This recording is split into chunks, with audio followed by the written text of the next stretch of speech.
Bonsoir à Bonsoir. tous, merci d'être venus pour écouter Daniel Picouli. Bonsoir Daniel Picouli. Bonsoir. Alors, j'avais pensé qu'il n'y avait pas besoin de présenter Daniel Picouli. Et puis on m'a dit, si, quand même, il vaut mieux préciser. Alors, je fais un rapide portrait en 90 secondes. Ouais, une décro, on fait une décro, ce sera très bien. Alors, donc je ne dis pas votre âge. Pourquoi? Je sais pas, comme ça. Bon. Je suis né en 1948. Voilà. Vous comptez. Donc c'est bientôt son anniversaire en plus. Voilà, bientôt 70 ans, dans quelques jours, dans 15 jours à peu près, hein, c'est ça? Ouais, je résiste là. Voilà. Alors, le 11e d'une fratrie de 13, ça quand même, ça donne forcément des choses à écrire. Et alors, assez vite, deux aspects de votre personnalité qu'on retrouve dans vos livres. Raconter des histoires, je crois que ce soir on va pouvoir tester ce trait de caractère. Et puis le sport, le foot et l'athlétisme qui ont aussi occupé une part importante dans votre vie. Ensuite, des études, je vais vite, hein, vous avez grandi en région parisienne, des études, Assas, Dauphine, ça vous pousse vers l'économie, vers l'enseignement. Et puis l'écriture vous attrape, d'abord le polar, puis l'autobiographie avec un livre qui a été quand même très connu qui s'appelle Le chant de personne, et puis L'enfant léopard qui obtient le prix Renaudot. Là, on est en 99-2000 et vous décidez de tout quitter pour vous adonner seulement à la plume, mais pas seulement, parce qu'à ce moment-là, il y a un regain ou pas d'énergie. En tous les cas, vous faites beaucoup de choses. Et donc, vous vous tournez vers la comédie, la télé, où on peut encore vous voir. Alors, c'est France 2, France 5, France O. France O, en ce moment, voilà, c'est France O. France O, une émission littéraire. La littérature pour enfants, avec une grenouille, non? C'est ça? Bon, oui, c'est une tortue. Oui, c'est une tortue. C'est une tortue sans carapace. Lulu Tortue Vroumette. libre. Voilà. Et puis, toujours l'écriture. Donc, le dernier dont on... Enfin, je sais pas, j'aurais envie de dire... Le cœur à la craie, mais il y en a eu d'autres entre-temps. Et aujourd'hui, celui-ci, 90 secondes, chez Albin Michel. Est-ce que ça va comme portrait ou vous voulez compléter? Ah non, c'est bien ça, c'est bien. Bon voilà, donc Daniel Picouli, je ne sais pas si j'ai tenu 90 secondes, mais moins, je ne sais pas. Alors ce soir, le roman, 90 secondes, qui est donc un roman historique et qui se passe en Martinique. Donc j'avais envie de vous demander, votre père est martiniquais, si j'ai bien compris ou bien lu. Martiniquais de Tarbes. De Tarbes, martiniquais de Tarbes. Alors la question, c'est quel lien entretenez-vous avec la Martinique? Pourquoi avoir choisi la Martinique comme espace d'écriture? Je suis carteron martiniquais, c'est-à-dire ça remonte à mon grand-père. Mon grand-père est né à Force-de-France en 1893. Alors c'est pas anodin parce que ce livre a été écrit en pensant à lui. Mon grand-père, Jean-Jules Joseph, que j'ai raconté dans le Cri muet de l'Iguane, a 9 ans en 1902, et c'est un gamin qui a été élevé sur les hauts de Fort-de-France, à Trenel, là-bas, et qui regardait la mer et rêvait de bateau, peut-être de partir, parce qu'il partira. C'est lui qui amènera la famille en métropole. Et il rêve d'un bateau qui est le plus beau bateau du monde quand on a 9 ans, c'est le Belém. C'est un 3-mâts, c'est un bateau somptueux qui est devenu un navire-école. Et ce 3-mâts doit accoster à Saint-Pierre pour les fêtes de l'Ascension. Ce 8 mai, jeudi 8 mai 1902, il sera à Saint-Pierre. Le gosse, quand il apprend ça, il veut y aller, quoi. Il tanne sa mère, comme n'importe quel gosse de 9 ans est capable de le faire, et généralement avec efficacité. Et sa mère cède et elle dit, on ira voir le Belém, parce qu'on pourra le visiter à Saint-Pierre ce jour-là.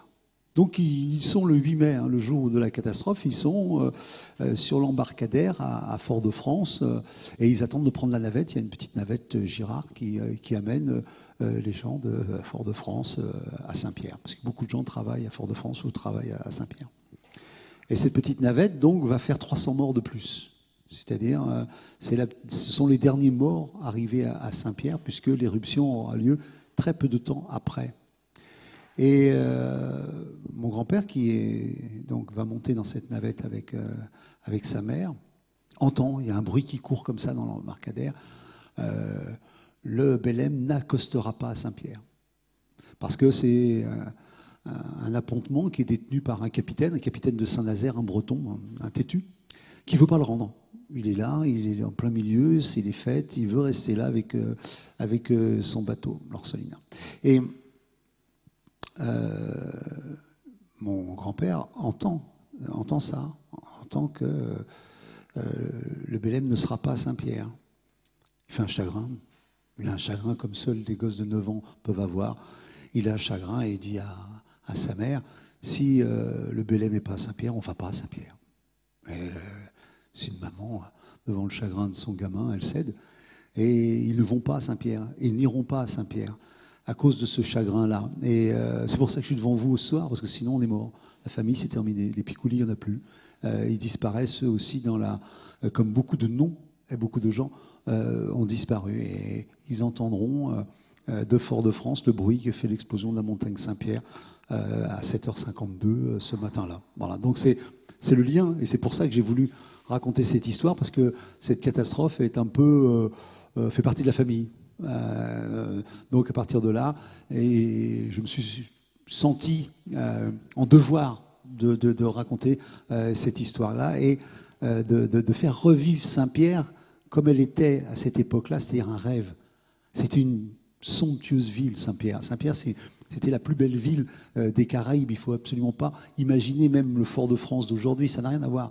Saint-Pierre avait un théâtre copié sur celui de Bordeaux. Ses rues étaient en pierre. Il avait un tribunal. C'est la ville la plus riche des Caraïbes, tout simplement parce que c'était le premier port remier et sucrier du monde. Donc cette ville toute petite, quand on va à Saint-Pierre, elle est toute petite, dégorgeait de richesses. Et elle dégorgeait aussi de débauche. C'était une ville très racialisée. Il y avait des Blancs qui possédaient, les Noirs qui travaillaient, au milieu les mulâtres qui essayaient d'advenir. C'était des gens qui voulaient devenir avocats, journalistes, pour sortir de cette condition-là. Donc cette ville très racialisée et porte ça encore aujourd'hui, parce qu'on a souvent considéré que Saint-Pierre avait été puni. C'est-à-dire que si cette ville avait été rasée, c'était tout simplement parce que Saint-Pierre était une débauchée, que c'était une Sodome et qu'il fallait la faire disparaître.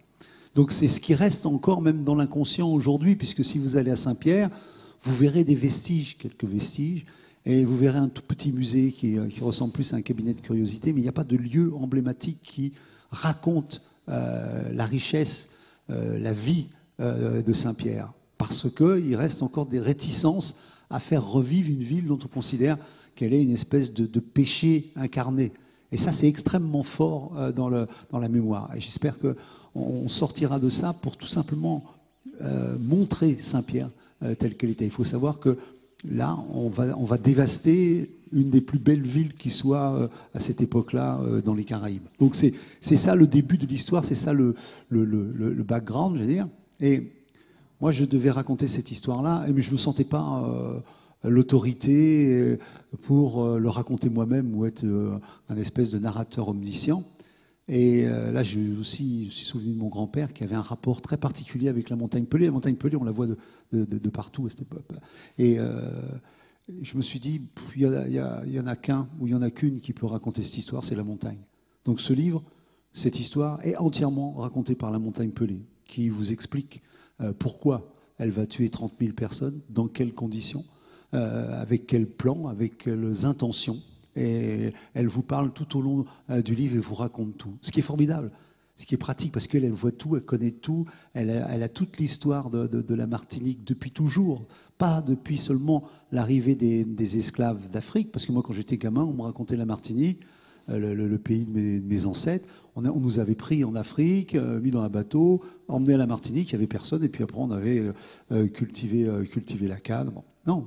Il y avait des Amérindiens, il y avait des Indiens en Martinique, tout comme il y avait des Indiens en Amérique du Nord. Il y avait une culture qui a complètement disparu et qu'on commence seulement maintenant à évoquer, parce qu'avant, il y avait comme une mythologie de la Martinique appartenant aux esclaves noirs depuis toujours venus d'Afrique. Non, Il a existé avant les esclaves une culture, une civilisation qui avait ses caractéristiques, qui avait ses qualités, et particulièrement des qualités qui sont perdues avec le temps, c'est-à-dire un rapport à la nature, très serré. C'est-à-dire que dans ce livre, qui raconte des histoires, moi je ne parle pas de 30 000 morts, hein, je parle de 30 000 vies, de 30 000 destins. Je vous raconte pourquoi certains sont morts alors qu'ils n'auraient pas dû être là, et pourquoi certains ont évité la mort d'un rien. On en parlera. Mais il faut savoir que cette histoire est aussi une histoire d'aujourd'hui. C'est-à-dire que c'est facile à comprendre, vous avez vu les actualités, on a le sentiment que la catastrophe naturelle, c'est notre avenir, qu'on aura affaire avec la nature, et que si on reste dans ce rapport avec un manque d'humilité à la nature et que l'on ne tire pas les enseignements des catastrophes antérieures, on risque de connaître de plus en plus de problèmes même sérieux. Donc c'est un livre qui raconte ça aussi, qui raconte ça parce qu'il est 1902, c'est aujourd'hui pour les catastrophes naturelles. Hein. Ça veut dire qu'aujourd'hui, quand il y a une catastrophe, il se passe à peu près la même chose qui s'est passé à Saint-Pierre. Dans un premier temps, on vous rassure. On vous rassure. Il n'y a pas de problème, ne vous inquiétez pas, on maîtrise. Parce que la montagne Pelée n'a pas fait que exploser. Elle a prévenu pendant 3 semaines. Elle a envoyé des cendres, elle a envoyé des coups de tonnerre, elle a recouvert la ville. C'est juste effroyable ce qui s'est passé pendant 3 semaines. Et les gens ne sont pas partis. Les gens sont restés. Pour moi, c'est un mystère absolu que j'ai essayé de percer dans ce livre. Pourquoi les gens ne partent pas? Et ça plus qu'énerve la montagne. Elle considère que c'est un manque de respect, que les hommes l'humilient, et que les hommes ne tiennent pas compte de tous les messages qu'elle leur envoie. Et elle veut les punir de ce manque d'humilité et de cette idée qu'ils ne craignent rien. Elle veut montrer qu'elle est plus forte que ce type de fierté-là. Donc, elle va faire ce qu'elle a à faire. Mais bon, après, elle a des tas de façons de le faire très différentes. Parce qu'il faut que vous essayiez d'imaginer, peut-être que, parce qu'on le voit actuellement, on le voit régulièrement, des éruptions volcaniques. Vous voyez, les éruptions volcaniques, elles sont généralement très belles, elles ont un caractère pyrotechnique, de feux d'artifice. On les filme la nuit, on voit des coulées de lave comme ça en feu. C'est très beau. Et c'est plus dangereux, parce qu'on a le temps de prévoir la trajectoire des coulées de lave. C'est-à-dire, c'est la Guadeloupe, c'est le piton de la Fournaise à La Réunion. Mais ce n'est pas du tout ça, là. Là, il s'agit non pas d'une simple explosion, il s'agit de la naissance d'un monstre. Un monstre. Un monstre, c'est une nuée ardente. Une nuée ardente, c'est la première fois qu'on étudiait ce phénomène-là. Avant, on ne le connaissait pas. Depuis la montagne Pelée, on connaît le phénomène de la nuée ardente. Qu'est-ce que c'est? C'est tout simplement une montagne de 50 mètres de haut qui va surgir de la gueule du volcan. 50 mètres de haut, de pierre, de gaz, à peu près 1000 degrés, et qui va entre 200 et 500 km/h. D'accord? Ce qui veut dire que vous avez... Et il y a une formule qui existait quand les gens ont assisté, parce que des gens étaient sur les mornes. Quand vous étiez sur les mornes, vous pouviez voir. Et ils ont tout simplement dit « la montagne avance ». C'est-à-dire, on a eu l'impression que la montagne avançait sur la ville à la vitesse, et avec la chaleur que je viens de vous dire, avec ces 50 mètres de hauteur. Un monstre, un monstre. C'est-à-dire qu'effectivement, ce n'est pas seulement pour faire un titre.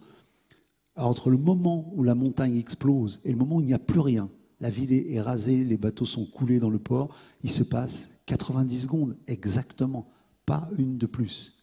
Et encore, les gens, les 30 000 morts, sont souvent morts avant même d'avoir été touchés par la nuée ardente, parce qu'il y a quelque chose que même moi, quand j'ai écrit, j'avais un peu oublié, c'est que quand une telle masse explose, il y a une onde de choc qui vous pulvérise. Déjà, elle vous perce les tympans, les gens étaient... et elle vous pulvérise à l'intérieur. Donc, c'est quelque chose de quasiment instantané, et quand on a retrouvé les gens, au maximum, ils ont fait 2 pas avant de mourir, c'est ce qu'on dit. Donc là, ça, c'est le côté dramatique de la chose qui est également quelque chose, encore une fois, qui nous concerne. Qui nous concerne parce que les catastrophes naturelles nous concernent de plus en plus. Ça, c'est cette dimension-là. Après, moi, c'est pas... ça, c'est juste un élément, ce rapport à la nature, c'est juste quelque chose. Moi, ce qui m'intéresse, c'est, d'abord, pourquoi ils ne sont pas partis? Alors, il y a plein de raisons qui ont été avancées, pourquoi ils ne sont pas partis. Alors, déjà, bon, c'est vrai qu'il y avait les élections, il y avait les deuxièmes tours des élections, et si on avait dû faire quelque chose, c'est évacuer la ville. C'est une ville, comme je l'ai dit, très racialisée, dont les partis politiques représentent exactement cette racialisation. Ça veut dire que si on avait évacué la ville, on se dit, bah, qui serait parti? Ceux qui peuvent partir, les Blancs. Quels sont ceux qui vont rester? Parce qu'ils ne peuvent pas aller ailleurs, les Noirs. Donc aux élections, ils vont remporter. Donc on ne bouge pas. C'est aussi stupide que ça, parce que ça n'a, bien évidemment, ça n'avait pas cette acuité-là. On a même fait croire que les deux, parce qu'on vote pour des députés, les deux députés de Martinique auraient pu faire basculer la majorité à la Chambre des députés. Non, ce n'était pas le cas. C'était pas le cas. Mais en tout cas, il y a cette notion-là. Il y a cette notion-là. Ensuite, pourquoi est-ce qu'on ne part pas déjà physiquement? Si vous allez à Saint-Pierre, vous verrez, c'est une sorte de cul-de-sac. Vous avez la montagne qui est là, qui descend, il y a la baie, mais il n'y a pas. Aujourd'hui, il y a une route qui contourne et qui vous permet de vous échapper de Saint-Pierre. Là, non, il n'y en a pas. Vous ne pouvez partir que par bateau. Et il y avait cette illusion que si le danger était important, on pourrait partir en bateau. Ah oui, mais non. En 90 secondes, personne n'a eu le temps de partir. C'est-à-dire que quand la nuit ardente est arrivée, les bateaux ont été emportés, la nuit ardente est rentrée dans la mer et a tout embrasé. La mer était une mer de feu. Mais on pensait qu'on aurait le temps, parce qu'on était encore sur l'idée d'une éruption volcanique un peu civilisée qui vous donne le temps à la fois d'être admiré et de partir. C'est pas le cas. Donc on est dans ce rapport-là. Et ensuite, il y a quelque chose de plus inconscient qui est farouche. Pourquoi on n'est pas parti? Il y a aussi le fait que effectivement, beaucoup de gens, beaucoup de gosses passaient leur communion ce jour-là, et que les gens avaient préparé depuis des semaines et des semaines les communions, les aubes, le fameux chocolat qu'on prenait avant. Il y a tout un rituel, et des enfants, on ne peut pas les priver de communion. Et ensuite, comment on peut se sauver de Saint-Pierre? La seule façon de se sauver de Saint-Pierre et d'un volcan, c'est de monter sur les hauteurs. De monter sur les hauteurs pour pouvoir, quoi qu'il en soit, être au-dessus de la vague qui va submerger la ville. Et beaucoup l'ont fait, certains l'ont fait, et ont pu même assister au spectacle de la nuit ardente. Mais monter sur les montagnes aux Antilles, on appelle ça des mornes. Ce sont des mornes. Et les mornes avaient une caractéristique historique, c'est qu'elles étaient le lieu de refuge des esclaves. Ce qu'on appelait les esclaves marrons, c'est les esclaves qui se sauvaient, se réfugiaient sur les mornes. Il y avait des saisons pour ça, quand l'arbre à pain fleurissait, ils partaient parce qu'ils pouvaient se nourrir. Donc il y avait une espèce de tradition. Donc monter sur les mornes, c'est fuir. C'est fuir. C'est retourner à la condition d'esclave, lorsque l'esclavage a été aboli en 1848 aux Antilles. Donc il y avait dans cet inconscient-là l'idée qu'on ne fuit pas. On ne fuit pas quand on est un homme ou une femme libre. Donc il y a plein d'éléments comme ça qui peuvent, mais même si on les ajoute bout à bout, devant la simple horreur des lieux, de ce qui se passait. Qu'est-ce que c'est qu'une ville comme Saint-Pierre au moment où elle va exploser? C'est une ville dans laquelle plus un seul oiseau ne vole. Ils sont tous tombés asphyxiés. Il y avait des pluies d'oiseaux. Des pluies d'oiseaux. Il y a des serpents des serpents mortels qui ont dévalé toute la montagne pelée. On aurait pu se douter. Les serpents, ça c'est caractéristique. Bah oui, ça rampe et ça sent les mouvements de la terre avant nous. Mais on les a vus défiler. Ils ont tué 50 personnes au passage. Mais on ne s'est pas dit, tiens, il se passe quelque chose. Les serpents fuient. Il y a un truc qui ne va pas. Bon. Et puis les animaux mouraient tout simplement parce qu'ils ne pouvaient même plus brouter l'herbe. Elle était recouverte de cendres, et c'est une cendre qui est très granuleuse, qui est très irritante, qui provoque des dommages intestinaux. C'est-à-dire que les animaux crachaient du sang noir et mouraient, et puis on les mettait dans la rivière et puis ils partaient à la mer. C'est pourtant, et ils sont là encore, et ils ne bougent pas. Les gens sont là, et même les gens viennent se réfugier à Saint-Pierre. C'est-à-dire autour, comme il y a des risques, on se dit, bon, on se réfugie à Saint-Pierre, c'est là qu'on sera le mieux, c'est une ville solide. Ce qui fait que Saint-Pierre, il y avait 25 000 habitants, il y en a quelques-uns qui sont partis, mais au bout du compte, il y a 30 000 morts. Donc ça veut dire qu'il y a des milliers de gens qui sont venus se réfugier dans les rues de Saint-Pierre, les gens couchés comme des naufragés, comme des migrants dans la ville de Saint-Pierre, parce qu'ils se sentaient en sécurité dans cette ville. Et en plus, les journaux répétait à longueur de colonne le fameux journal de Saint-Pierre qui s'appelle Les Colonies. Avant, la veille, il y a une dernière édition qu'on peut consulter, c'est assez émouvant.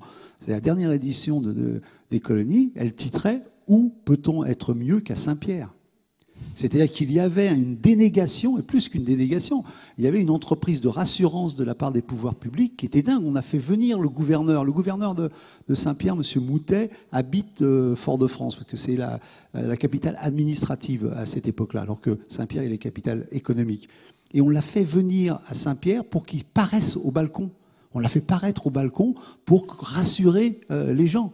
Le gars, bien sûr, il a laissé ses enfants à Fort-de-France et on lui dit, mais il faut absolument que vous veniez avec votre femme et que vous montriez, les gens vont être rassurés.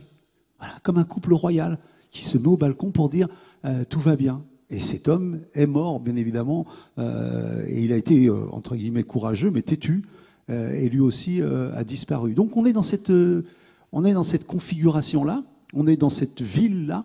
Et moi, je me suis dit, bon, j'ai des destins en main. Il faut que je raconte les histoires. Il faut que tous les gens dont je prends la vie en main aient une mort qui soit à la hauteur de l'effroi qu'ils ont ressenti au dernier moment. Parce qu'on ne peut pas s'amuser à triturer des vies humaines. C'était des destins. La plupart des personnages de mon livre sont historiques. Tout ce qui est historique l'est parfaitement, parce que j'ai pas envie de me faire reprendre de volée par les gens. Quand vous écrivez un roman historique, vous avez intérêt à être blindé. Hein, blindé.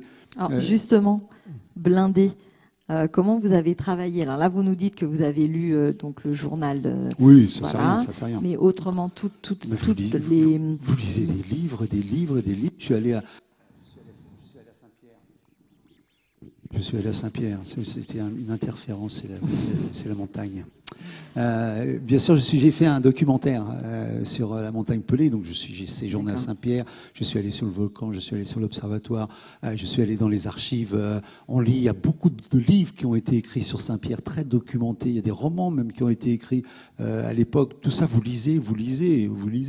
Il y a une collection qui s'appelle Le Jour où, et c'est écrit par deux Américains. C'est truffé d'erreurs. Mais c'est juste, ils ont fait un livre, et il y a les spécialistes, ils ont fait un livre pour critiquer presque ligne à ligne tout ce qui est dit. C'est incroyable. On est toujours, on adore les Américains. On trouve toujours qu'ils ont une façon très professionnelle de manier la documentation. C'est une horreur. Si vous tombez dessus, vous allez avoir une idée de cette éruption complètement erronée. Donc on travaille.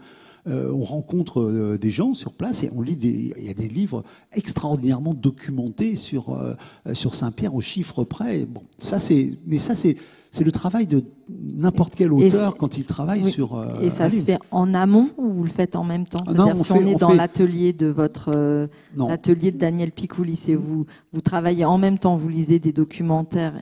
Vous voyez des documentaires, vous écoutez des témoignages et vous complétez vos scènes, ou d'abord vous vous documentez et ensuite vous laissez surgir vos personnages et la période romanesque. C'est un mouvement continu parce que si on travaille a priori sur une documentation, premièrement on ne sait pas ce qu'on cherche. Ce qui est formidable avec une histoire, c'est que vous commencez à avancer et petit à petit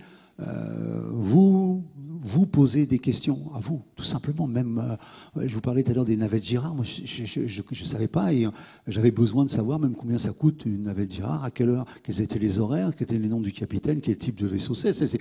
Même si on en fait une ligne, deux lignes ou rien, mais on a besoin, si on utilise une navette, de quasiment pouvoir être dessus, voir comment elle était, la configuration, parce qu'on va peut-être faire, et c'est le cas, on fait une scène. Dans cette navette, et c'est une scène qui doit complètement refléter ce qu'il en est et ce qu'il a été à ce moment-là. C'est pareil pour chaque moment de vie. Donc c'est le travail de documentation, c'est le b.a.-ba de ce métier-là qui est absolument passionnant parce que vous découvrez, vous êtes en danger quand vous allez en bibliothèque. Moi je vais à la BNF, bien sûr, j'ai une carte de chercheur, donc je peux chercher, quoi. Mais vous trouvez tous les jours, vous trouvez un nombre de choses qui est sidérante et qui des fois vous embarque. Même moi, dans ce livre-là, par exemple, j'ai le gouverneur et sa femme. Ils vont mourir. Bon, je sais qu'ils vont mourir. Et je sais que le gouverneur est mort en remontant avec un canot la rivière pour aller vers l'embouchure du volcan, quoi. Et je vois et je sais qui est dans le bateau, je sais avec qui il est, je le fais remonter dans les brumes, parce que c'est le cas, dans les brumes, comme ça, avec sa femme, et bien sûr, il est inquiet et il a peur de vivre quelque chose de terrifiant en présence de sa femme. Parce que s'il n'y a rien de pire, et je vous raconterai quelque chose à propos des enfants. Et cet homme est dans les brumes comme ça, et donc là, ils vont être dans les premiers morts parce qu'ils sont très loin. Je lis la documentation, je lis d'autres choses, puis tout à coup je tombe sur une information comme quoi Madame Moutet, la femme, n'était pas avec lui. Mais je l'apprends, j'ai déjà écrit cette scène, j'ai eu une documentation qui me disait le contraire, parce que tout est contradictoire. Je vérifie, non, elle n'était pas dans le bateau. Je viens de faire 5, 6 pages, je sais pas, où je décris ce moment qui est à la fois amoureux, dramatique, d'un homme et d'une femme qui vont vers la mort, l'un en face de l'autre sur un bateau. Qu'est-ce que je fais de ça? Qu'est-ce que je fais de ça? Eh bien, je vous le dis parce que pour ceux qui le liront, vous le lirez, et c'est exactement ce qui s'est passé. Et quand j'ai appris ça, je me suis dit, tiens, en fait, Moutet a rêvé qu'il vivait ce dernier moment avec sa femme. Elle est restée et il est heureux qu'elle ne soit pas dans le bateau parce qu'il n'aurait pas pu supporter de vivre ces derniers instants en face de cette femme qu'il aime. Et donc, elle va mourir de son côté, lui de son côté. Mais cette scène ne naît que de ce hiatus dans la documentation. J'aurais pu complètement la refaire, mais comme pour l'onde de choc, quand j'ai fait exploser la montagne, j'avais oublié l'onde de choc. Pourtant, je me suis documenté. Bon. Mais j'avais, sur le moment là où j'avais l'envie, j'avais oublié l'onde de choc. Et tout à coup, j'ai vu la scène avec l'onde de choc, et toute la population, tout à coup, c'est ce qui se passerait, les tympans perforés, les gens deviennent sourds instantanément. Ils hurlent et ils deviennent sourds. Et cette image-là, c'est celle du cri de Munch. Dans le cri de Munch, c'est des gens qui crient comme ça, qui sont à la fois crient et sont sourds en même temps. Et ce qui est vrai, c'est que le cri de Munch a été inspiré par une explosion d'un volcan, le Krakatoa, en 1885, et c'est le plus grand son qui a été produit jamais sur la Terre, et qui a été entendu, le Krakatoa, c'est bien bien loin, jusqu'en Europe du Nord.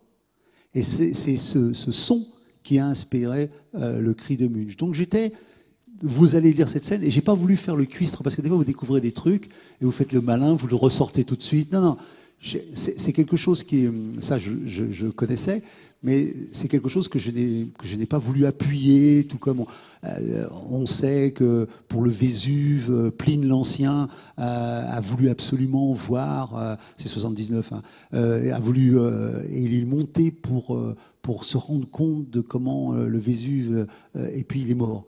Et c'est exactement ce qui arrive à un de mes personnages. Et j'ai surtout pas voulu faire une référence à Pline l'Ancien. Ça fait cuistre, ça fait genre, je vous dis, c'est genre culture Wikipédia de tout frais de 5 minutes. Mais parce que mine de rien, c'est phénoménal. Hein. Vous cherchez quelque chose maintenant, vous êtes sur Internet. Avant, je devais passer des jours peut-être en bibliothèque pour trouver un renseignement. Aujourd'hui, c'est juste insensé ce que l'on a quasiment instantanément. Et c'est, en tout cas, c'est extraordinaire. Et je vous assure, je suis sûr que les livres sont moins épais. Parce que comme vous avez appris quelque chose de façon assez rapide, vous en faites pas 5 pages, quoi. Mais quand vous avez cherché une semaine dans une bibliothèque et que vous en faites enfin trouver un truc, vous essayez de rentabiliser quand même la semaine de recherche, et vous avez tendance à épaissir le livre. Mais voilà, donc...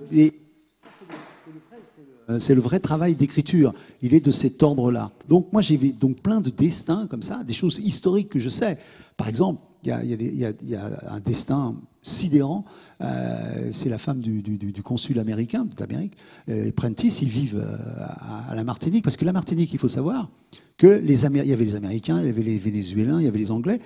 Ces pays-là avaient un louchet sur la Martinique. Si vous regardez la Martinique, il n'y a pas besoin d'être fort en géographie pour savoir, c'est quand même plus près des États-Unis que de la France. D'accord. Oui. Et qu'à cette époque-là, l'Amérique, les USA, cherchaient des États. Il n'y avait pas les 49, les 50 étoiles. Et ils cherchaient des États. Et même le président américain était venu visiter la Martinique. Il a été reçu comme un prince et tout ça à Fort-de-France quelque temps avant. C'est-à-dire qu'il y avait un groupe de planteurs, de possédants, que j'appelle Black américains, c'est-à-dire l'étoile noire, qui voulaient mettre une étoile noire sur le drapeau américain. Ils voulaient que la Martinique devienne américaine, des intérêts, parce que, mais même aujourd'hui, vous parlez, il y a beaucoup d'industriels qui commercent plus avec les États-Unis qu'avec la France. Et même les intellectuels martiniquais enseignent plus facilement aux États-Unis qu'en France. C'est tout à fait, c'est-à-dire être tourné vers les États-Unis, être tourné vers les Caraïbes, être tourné vers l'Amérique du Sud, c'est quasiment naturel pour une partie de la société. Donc il y avait ce monsieur Prentice et sa femme qui étaient là avec leurs 2 enfants. Et cette femme, elle sent que ça va mal tourner. Son mari est d'accord pour qu'il se mette à l'abri. Et elle a une possibilité, c'est de prendre une goélette américaine, parce qu'il y a beaucoup d'Américains à cette époque-là, et partir. Mais partir avec le drapeau américain, bateau, ça va créer une esclandre, ça va donner l'impression que les Américains se sauvent de la Martinique, et ça aurait fait des ennuis et peut-être même des émeutes. Donc elle décide de prendre très simplement un bateau de ligne. Un bateau de ligne qui est un cargo mix, comme il y en a beaucoup, c'est-à-dire des gens qui chargent du sucre, et puis ils reviennent, puis ils chargent des passagers aussi. Et elle prend ses 2 enfants et elle va prendre ce bateau. Elle arrive sur lequel le bateau n'est plus là. Il est parti. Il est parti. C'est-à-dire que ce bateau devait prendre des passagers après avoir chargé sa cargaison et repartir pour Panama. Et le capitaine est italien. Le bateau est italien. C'est pas un détail. Cet homme a été élevé au pied du Vésuve, ce capitaine. Il a vu. Il a vu. Il lui dit, je m'en vais. Ils essaient de l'attraper, ils essaient d'arraisonner le bateau, ils veulent le mettre en prison parce qu'il s'en va en laissant des passagers. Et il a cette phrase qui est dans tous les livres, mais qui sera là pour me mettre en prison? Demain, vous serez tous morts. Il le dit. Il le dit. Mais lui, il a le courage de fuir. Parce qu'il sait, tout simplement il sait. Et cette culture-là est quelque chose qui manque très curieusement à ce moment-là à Saint-Pierre, à d'autres. Parce que les dernières catastrophes sont assez lointaines et on n'a plus le souvenir du fait que la montagne avait une façon d'exploser très particulière et on croyait que les mornes, c'est-à-dire ces collines qui sont juste avant Saint-Pierre, arrêtaient. Parce que ça était arrivé plein de fois, ça s'arrêtait. Et donc lui, il s'en va. Cette femme reste avec ses 2 enfants et elle rentre chez elle. Elle rentre chez elle. C'est-à-dire que c'est une femme qui a 2 enfants et qui sait qu'elle va mourir. Elle le sait. Et que ses enfants vont mourir avec elle. Je ne crois pas qu'il y ait pire comme situation pour qui que ce soit, un adulte qui a des enfants, d'imaginer qu'il ne veut pas sauver ses gosses. Et elle trouve une solution de maman. Elle leur fait prendre un sirop qui fait dormir. Mais eux, ils ne veulent pas. Parce qu'il y a une fête pour les enfants. Avec l'après-midi, parce que après les communions, tout ça, il y a une fête qui est prévue, ils veulent pas dormir. Ils veulent pas dormir. Il va falloir qu'elle trouve un moyen de faire dormir ses enfants, ou du moins qu'ils ne subissent pas ou qu'ils n'aient aucune conscience de la catastrophe, qu'ils soient dans un sommeil. Comment? Vous verrez. Mais en tout cas, on est, tout comme j'ai un personnage qui est un homme qui lui a décidé de quitter Saint-Pierre après beaucoup de réflexions. Il a une histoire amoureuse, il quitte Saint-Pierre et donc il va prendre la dernière navette qui va sauver 300 personnes. Il est sur la navette, il monte sur la navette et là, ce qu'on disait tout à l'heure, Fauchet, comment c'est? Qui est-ce qui est là? Comment on attend? Parce que cette navette, elle a failli sombrer tellement il y avait de gens qui au dernier moment, eux, se sont rendus compte que ça n'allait pas. Elle a été prise d'assaut, cette dernière navette. Tout le monde avait le sentiment que c'était la dernière. Alors elle aurait dû même sombrer, cette navette. Il monte sur le bateau, il connaît le gars qui arrive à lui trouver une place. Bon. Il est sur le bateau et tout à coup, il s'immobilise et il se dit, mais j'ai oublié de nourrir le chat. Il redescend pour aller nourrir son chat. Il meurt. C'est-à-dire, c'est 30 000 destins. Bon, bien évidemment, moi j'en ai choisi que quelques-uns qui sont emblématiques de toutes les situations et qui pourraient nous arriver, parce que il y a une histoire, et c'est vrai que par exemple Saint-Pierre a produit un rescapé. 30 000 morts, un rescapé. Et c'est aussi, alors des fois on dit deux, mais tout ça, même sur le 1, on ne sait pas, parce que les gars, on ne sait pas si c'était des pillards qui s'en sont tirés ou pas. Enfin, peu importe, mais en tout cas, il y a un rescapé. En plus, il est emblématique, ce gars. Il s'appelle Siparis. Si vous allez à Saint-Pierre, vous aurez un petit train qui s'appelle Siparis. Vous allez visiter la ville comme ça. C'est ridicule, mais faites-le, ça peut être sympa. Et cet homme, c'est le pire de ceux que l'on peut sauver à Saint-Pierre. C'est un gars qui a tout simplement voulu un peu éventrer une fille avec qui il n'était pas d'accord, il était bourré dans un bar. Bon, on le met en prison, parce qu'on est gentil, on le connaît, il est comme ça depuis toujours, c'est un pauvre gars, un pêcheur de... Bon, on le met en prison. Mais alors, comme on est quand même aux Antilles et qu'on est un peu détendu avec, j'allais dire, l'univers carcéral, on va le promener quand même au bord de la mer pour qu'il s'aère, quoi. Les prisonniers, bien évidemment, ils se tirent. Donc, ils sauvent. Ils le rattrapent parce qu'ils savent où aller le chercher, dans quel bar aller le chercher. Ils le rattrapent et cette fois-ci, ils le punissent. Ils le mettent au cachot. Un cachot avec des murs de, je ne sais pas combien de centimètres d'épaisseur, c'est-à-dire une espèce de bloc, une espèce de blocos, quoi, avec une petite... voilà. Il est puni. Et c'est ça qui va le sauver. C'est-à-dire que ce type, qui est peut-être le pire des pires, c'est une sorte de macro, il va être sauvé. Et dans l'idée, toujours cette fameuse symbolique de Saint-Pierre, tous ces éléments s'ajoutent pour dire que c'est pas normal, on sauve les bons, les justes, les méchants sont punis, tout ça, non. Non, il y a quelque chose qui ne va pas. C'est bien une punition divine. C'est pas un jugement où on trie les gentils et les méchants. C'est une punition divine. Et ce gars, lui, il sera puni divinement parce qu'il va être embauché par le cirque Barnum. Ce gars, tous les soirs, il va répéter cette scène où il est en feu et il figure la rédemption, comme ça, pour les Américains. Il a parcouru toutes les États-Unis comme une attraction. Et après, il est allé travailler au Panama, parce que c'est à l'époque où on creuse le canal de Panama. D'ailleurs, beaucoup d'Antillais ont participé au creusement du canal de Panama. On l'oublie, c'est un chantier gigantesque. Et là-bas, il mourra. Mais voilà, ce destin-là renforce cette espèce de mythologie autour de cette catastrophe. Alors bien sûr, mais attendez, encore en plus, j'ai envie de dire, parce que c'est une dame qui m'a dit ça hier soir, elle m'a dit, mais monsieur, il faut leur dire, mais il est très drôle, votre livre.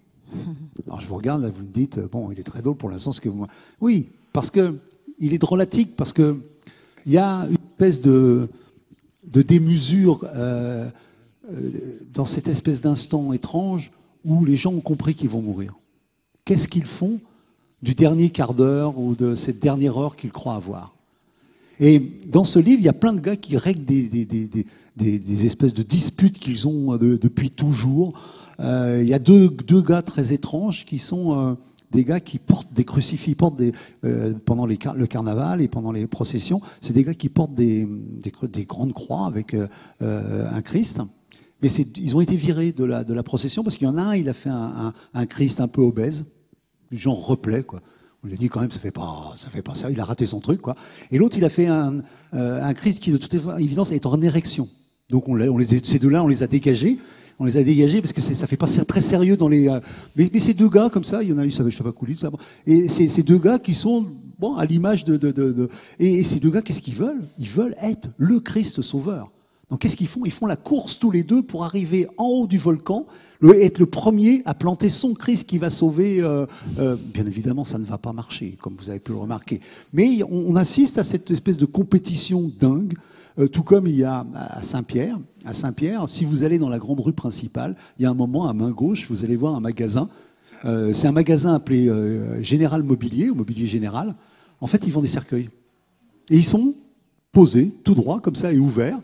Et vous dans la ville, vous avez les cercueils qui sont comme ça. Il y a un gars qui fabrique ces cercueils-là. Et tous les 14 juillet, il y a une compétition de pirogues à Saint-Pierre. Voilà. Et lui, il a fabriqué la meilleure pirogue avec un cercueil. Et donc, il y a un autre gars qui est son adversaire farouche. Et quand tout va commencer à sentir la fin, ces deux-là vont se défier et faire la course, l'un dans son cercueil et l'autre dans un autre truc qu'il a inventé. Ils sont dingues. Mais moi, j'aime cette folie-là, c'est-à-dire, ouais, on a un quart d'heure, c'est sûr, on n'a pas plus. On n'a pas plus, on a un quart d'heure. Bon, qu'est-ce qu'on va en faire? Et il y a plein de personnages comme ça qui règlent de façon drôlatique, burlesque, démente, tout simplement. Il y avait un autre truc qui m'avait surpris à Saint-Pierre, il y avait un hippodrome. Il y avait un hippodrome avec des courses, et vraiment les hippodromes à l'anglaise, très gentry, tout ça. Il y a un gars, il y a un jockey là-dedans qui veut participer, il veut courir, et il veut faire la course avec le volcan.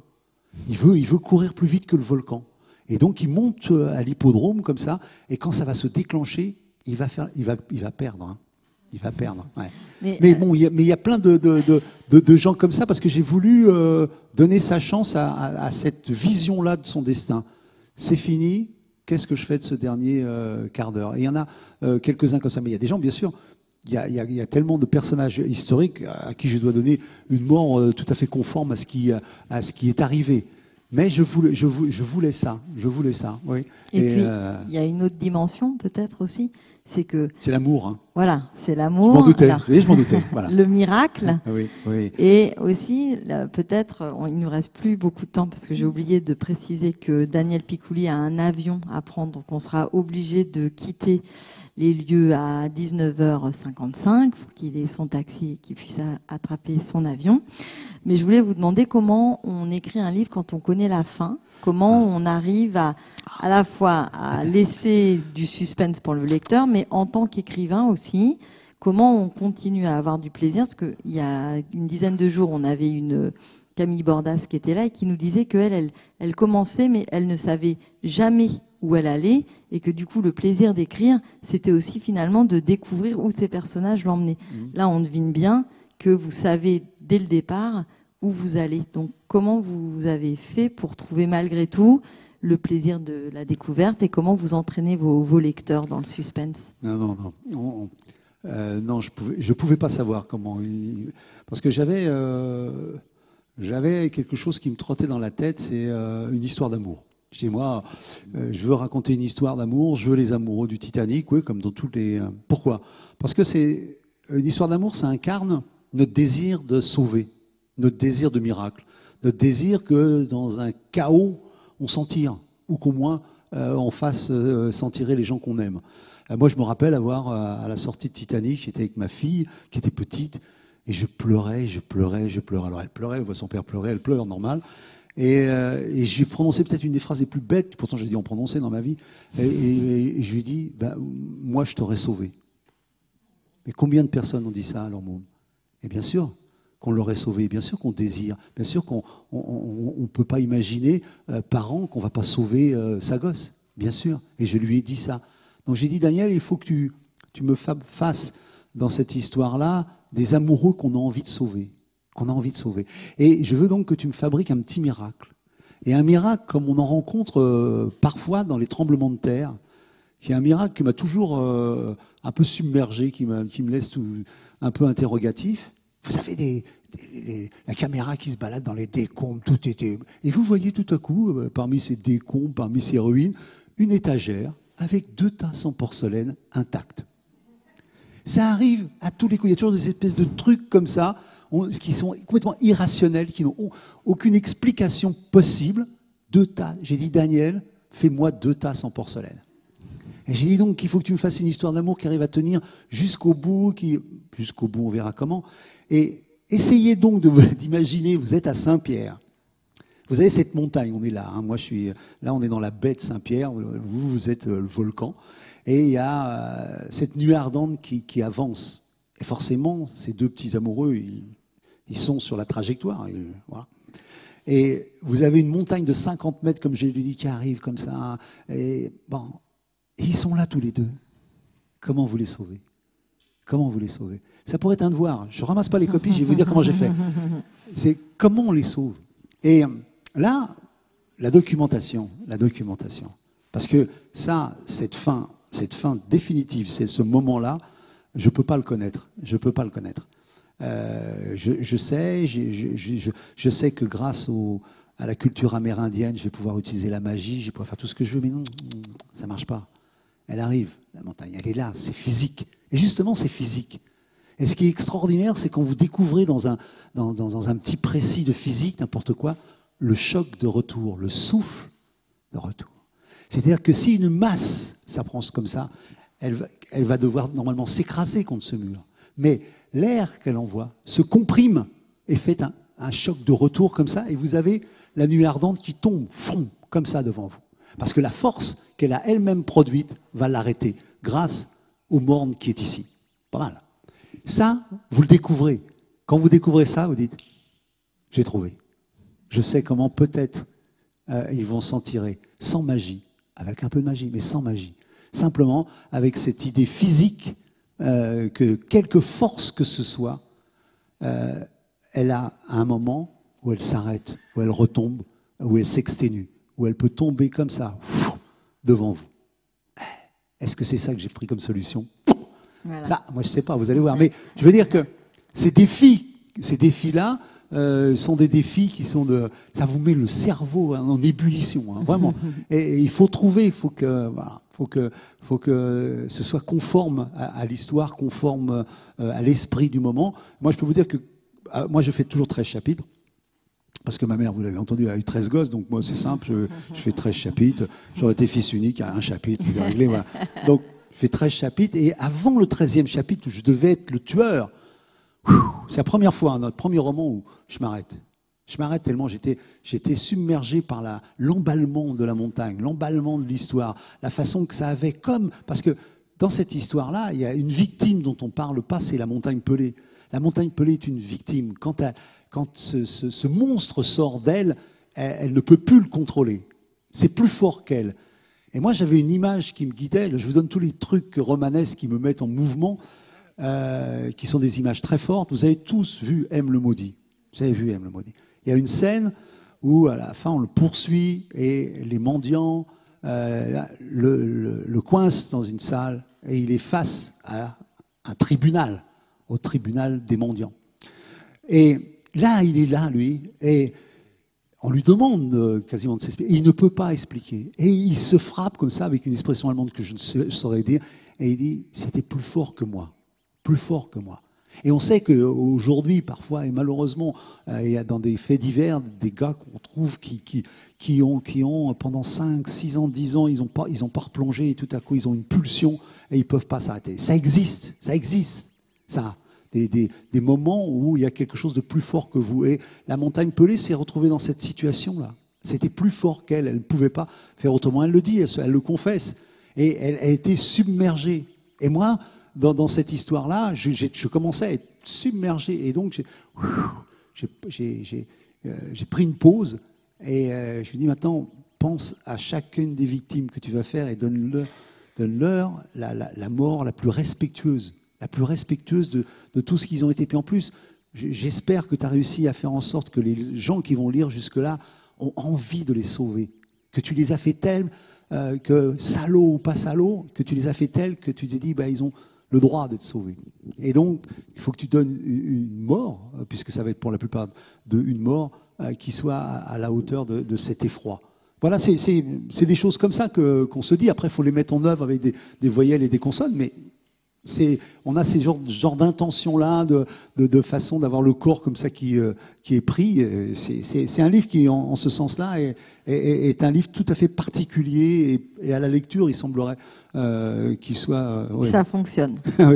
Oui, que ça fonctionne. Alors, au sens du rapport entre les intentions que j'avais et ce que ça a produit. Et après, il faut pas vous laisser prendre à la fluidité, tout ça. Il y a des phrases que j'ai dû refaire 100 fois, 200 fois, des paragraphes, parce que je refais tout le temps, il fallait que ce soit... Voilà, il fallait vraiment que ce soit comme je le voulais, par respect pour eux, toujours.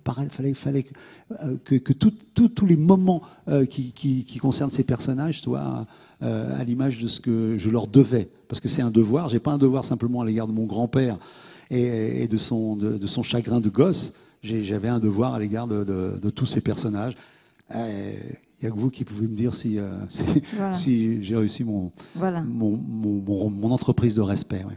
Donc 90 secondes, plusieurs destins et la montagne pelée comme narratrice.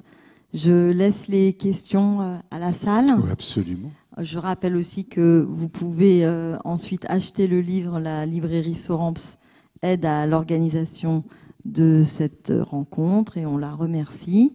Et donc un micro ici, si parmi le public.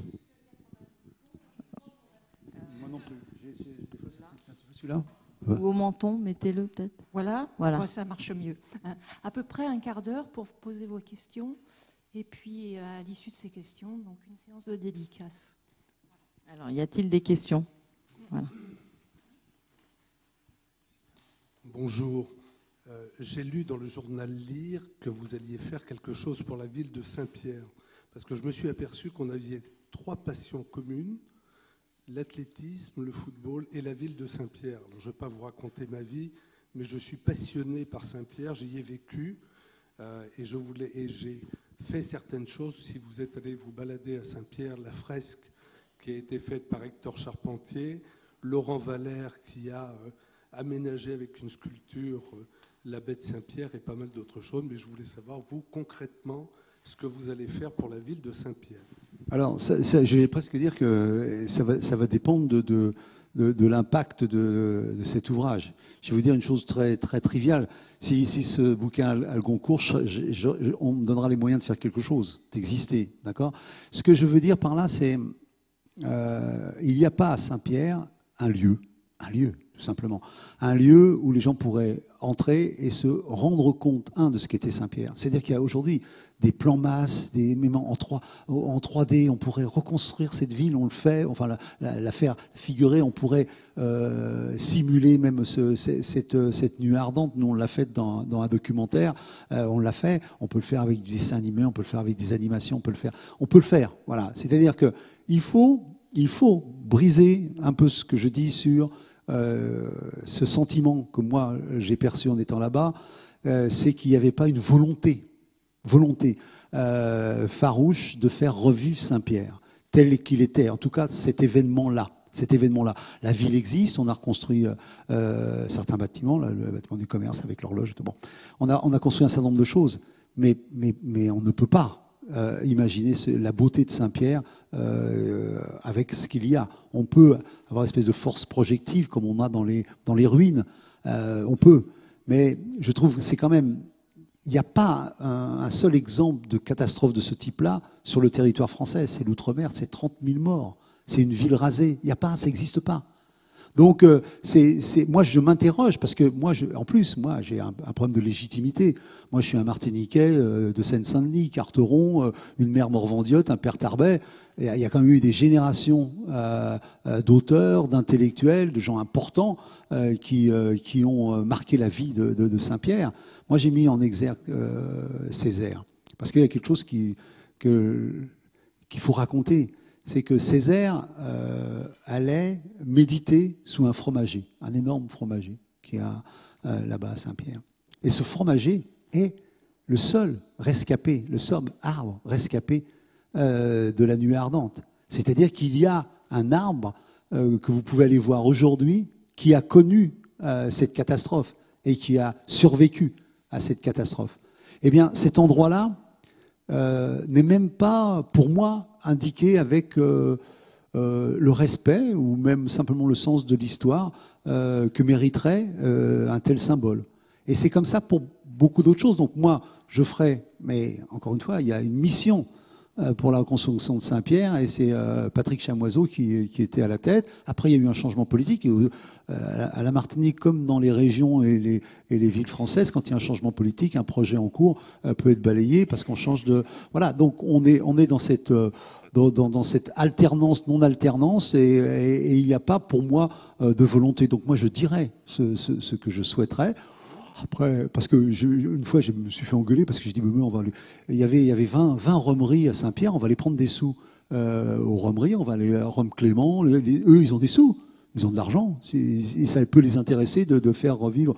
On m'a dit non, on va quand même pas prendre l'argent des béquets pour reconstruire la ville de Saint-Pierre. Donc, ou du moins, moi, j'ai pas ces retenues-là, j'ai pas ces freins-là. Moi, les lieux de mémoire, ils sont là pour qu'on aille chacun prendre conscience, apprendre, se rendre compte. Voilà, moi, je suis de cet ordre-là. C'est pour ça mais c'est beaucoup plus facile de faire un bouquin, ça coûte moins cher. Mais voilà. Enfin, si, à vous, ça vous coûte quand même. Bon, excusez-moi. Voilà. Une Voilà. autre question? Moi, j'ai des réponses. Hein. Non? Vous voulez tout de suite passer aux dédicaces? N'ayez pas de remords. Hein. C'est dommage, vous partez. Vous dites, ah, mais En plus, moi, je sais que c'est faux. Parce que quand je dédicace, c'est incroyable le nombre de questions que j'ai. Oui, Personne, en tête à tête. Bon, alors, madame, voilà. Oui. Bonsoir. Moi, me concernant, je n'ai pas lu le livre. Bien sûr, ce que vous venez de dire m'interpelle et me donne envie de le lire. La question que j'ai, c'est par rapport à une remarque que vous avez faite tout à l'heure à propos de cet Italien qui conduisait la navette. Et vous avez dit quelque chose qui m'a vraiment un peu dérangée. Il a eu le courage de partir. Non, j'ai dit qu'il a eu le courage d'avoir peur. Oui, mais je suis bien d'accord, mais ouais. Il aurait pu aussi avoir le courage d'emmener quelques personnes. Non, parce que s'il restait, il mourrait avec les autres. D'accord. C'est-à-dire que si lui, il est parti, parce qu'il savait que s'il attendait comme il aurait dû attendre, eh bien, il était un mort de plus. Je comprends, mais c'est cette notion de courage. Ah, avoir peur, c'est un courage. Oui. Ah oui, c'est-à-dire ne pas se sentir plus fort que les éléments, c'est un courage. Et c'est dommage de ne pas le percevoir comme un courage, parce qu'il faut fuir est un courage dans certaines circonstances, parce que avoir le courage de rester pour mourir et faire mourir les siens, c'est pas du courage. C'est un peu de, non, je ne veux pas dire de la stupidité, mais en tout cas, ça ne. Non, mais ça ne. Encore une fois, c'est beaucoup trop répandu cette idée que fuir, c'est manquer de courage. Non. Moi, j'espère, et vous avez vu, hein, avec les tsunamis et tout ça, les gens qui regardent arriver les vagues, hein, c'est quand même terrifiant de ne pas avoir peur. C'est terrifiant. Donc moi, c'est jamais un mec qui peut pas dire qu'il a du courage en fuyant. Si je veux vous paraître viril, si je puis m'exprimer ainsi, je vais vous dire, mais moi, je vais me la faire la montagne pelée. Ben non, c'est ridicule. Il faut accepter quand même avec humilité de planter ses limites, Et moi, cet homme, je trouve qu'il était, et si d'autres avaient eu le courage simplement d'écouter, il y aurait eu certainement moins de morts.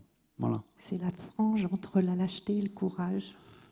Là, pour moi, lui, il n'a pas de lâcheté. Moi, il est courageux, sans discussion. Ah oui, point. Il a fait quelque chose de courageux. D'ailleurs, il a sauvé son bateau et puis les gens de son équipage. Et il restait, je vous dis, il était mort. Il y avait 30 001 morts. Voilà. Donc ça, c'est... Enfin, pour moi, mais je comprends votre... Ah non, mais moi, j'ai pas de jugement, j'ai pas lu. Lorsqu'on est dans l'histoire, on a une autre façon de... Oui, bien sûr. De le vivre, parce que quand on lit, on vit l'histoire. Oui. Donc bien sûr, peut-être qu'en vous lisant, j'aurais peut-être le même mot de courage. Moi, vu de l'extérieur, puisque j'ai pas lu le livre, je dis, c'est pas un petit peu de la lâcheté aussi? Lisez. Maintenant, vous êtes obligé de lire, c'est pas de chance. Ça va vous coûter 20 € pour pouvoir avoir la réponse. Je suis absolument désolé.